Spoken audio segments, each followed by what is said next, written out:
Hi guys ဒီနေ့တော့ဇန်ကစူဇန်ရဲ့အလုံးမီတင်လေးချိန်ထားတာရှိလို့ဒီသွားဖို့အတွက်ရေမွေးလေးပါလေးစူဇန်လေးပါလေးတက်ပြီးတော့ပြင်ဆင်နေရပါတော့ပြီးရင်ဇန်အိမ်ကနေမီတင်ကိုသွားပါမယ်အခုမီတင်လုံးမဲ့နေရာကိုရောက်နေပေါ့နော်ဇန်အမျိုးသားကကြတော့သူကအလုပ်ကနေတန်းပြီးတော့လာမှာဇန်ကတော့အရင်ရောက်ပြီးတော့ဒီမှာဝင်ထိုင်နေမယ်စောင့်နေမယ်ပေါ့နော်မျိုးသားကိုကော်ဖီလေးတောက်ရင်းနဲ့ဒီနေရာကိုလေအရင်ကအင်လုံး interview တွေခေါ်ရဲဆိုရင်လာဘူးတယ်ဒီတစ်ခေါက်ကတော့ဇန်က employee အနေနဲ့ interview ဖို့လာတာမဟုတ်ဘဲနဲ့သူတို့ company နဲ့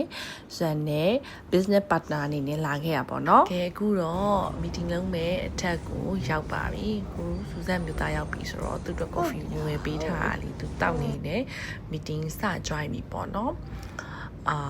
ဒီနမပလာဇာမှာ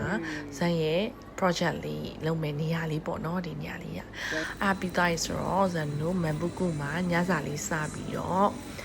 အိုင်ငိတနေ့တာလေးကပြီးသွားရပေါ့နော်နောက်နေ့မနေ့ရောက်တဲ့ခါကျတော့ဇန်တို့ဒီဘန်တွေကိုသွားရတယ်ပတ်စံတွေသွင်းရတယ်ပြီးကြတော့ခွန်ရုံးတွေကိုသွားရတယ်ပေါ့နော်အားနဲ့ဒီရန်ကင်းကလေထမင်းမောင်လေးစပြီးသွားတော့ဇန်လက်မှတ်ထိုးထားတဲ့စာချုပ်တွေကိုရုံးတော့ပို့ပြီးတော့ဒါနောက်ဆုံး drawing တွေကိုတပည့် check ပြန်လုပ်နေရပေါ့နော်ဘာ material လေးသုံးမယ်ဆိုတာကို meeting လေးလုပ်ရဖြစ်ပါတယ်အဲ့ဒီညစာကဒီပန်ဆိုရန်လမ်းမပေါ်မှာလေမြနန္ဒာနောက်တစ်ဆိုင်ထပ်ဖွင့်တယ်အဲ့မှာဒါ set menu တွေမှာပါတယ်တွက်လေအစားတောက်တွေရမ်းစားလို့ကောင်းနေဈေးလေး draw တက်တယ်အားစားပြီးဒီနေ့ကုန်သွားပြန်အောင်နောက်နေ့မိနစ်ကျတော့တစ်ခါ meeting တစ်ခါထပ် join ရတယ်ဒါအထီမှာHanover meeting ပေါ့နော်ဒီနေ့ကတော့ Hanover meeting လေးလာ join တာဆက်မြတ်သားလည်းပေါ်တက်မှာသွားလဲသူရုံက meeting တစ်ခုရှိရယ်အဲ့အောင်ဆန်ကဒီမှာညမပလာဇာအောက်ထက်ကဒီ MSG hot pot လေးတခါမှမစားဘူးသေးဘူးအဲ့ဒါလေးကိုလာ try ကြည့်ရမာလာဟင်းနေပေါ့နော်ဆက်တယ်မာလာဟင်းရတိတ်တောင်မစားနိုင်ဘူးပြီးတော့ dinner ကိုလေ honest မှာဒီမှာနာချိုရင်စားရယ်ပြီး butterfish fillet ကရန်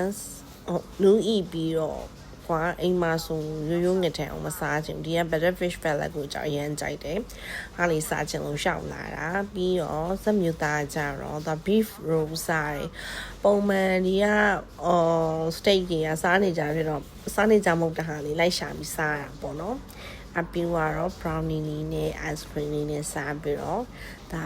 the whole week ရဲ့စားတောက်စီစဉ်လေးရပြီးပါပြီဒီအားလေးအဲ့တော့နောက်တစ်ပတ်မှာကျွန်တော်လည်းအလုပ်များနေပြီဆိုတော့ဘာလို့စားမလဲပဲတောင်းလဲဆိုတာကိုစမ်းကြည့်ပေးပါအောင်ရှင်ကျေးဇူးပါ